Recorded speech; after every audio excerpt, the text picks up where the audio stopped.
Well, Netflix's live-action adaptation of the hit anime series Cowboy Bebop is out, and it's not really what I was expecting. It's not complete dog shit, at least, but it's still not that great. To go over what I liked is, one, they recreated the opening from the show, and it honestly kind of works, I think. When it comes to the actors, Jet is absolutely perfect. From the voice to the attitude to the looks, they nailed him. I cannot believe it. Spike is almost good, but the line delivery, John Cho, I think his name is, gives just doesn't work. It's really weird. He's just a little off, but besides that, he's fine, I guess.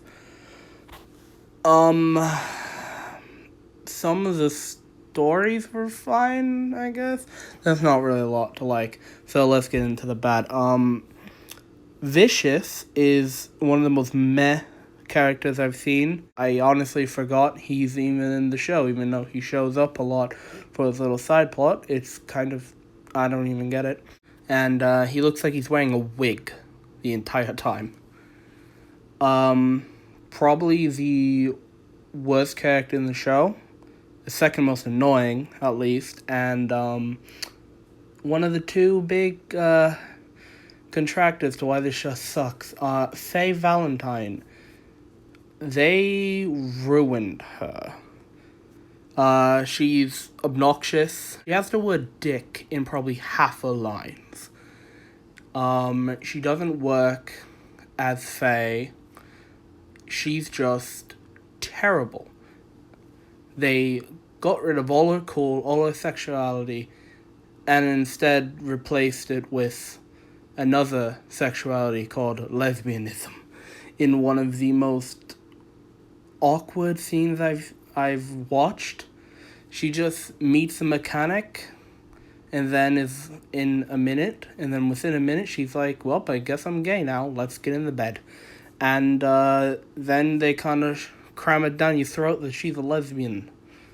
And they changed her backstory. She was a great character in the original series, and I guess they had to change it to empower women, even though this version is just straight up worse. And then there's Ed, which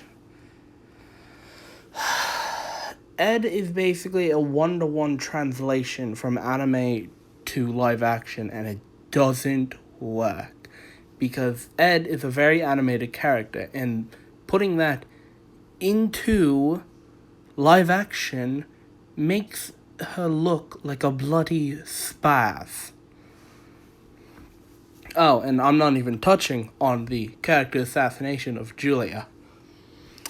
I mentioned how, besides Faye, there was another big contractor to the show, and that's how cheap the show looks. A lot of it looks like on the level of Nostalgia Critic, but at least then, Doug is sometimes funny, and you can forgive the kind of shitty presentation because it's a small team, compared to this being Netflix. They must have made the budget, astronomically low, because not only is the CGI on Justice League levels bad, but every shot has very amateur lighting, and there's only really two varied shot types. There's just a normal shot and then Dutch angles. Overall, it's just pointless. It's just another show where they're like, let's take an anime that's great because it's animated, and then make it live action, and everything just feels watered down or just straight up terrible.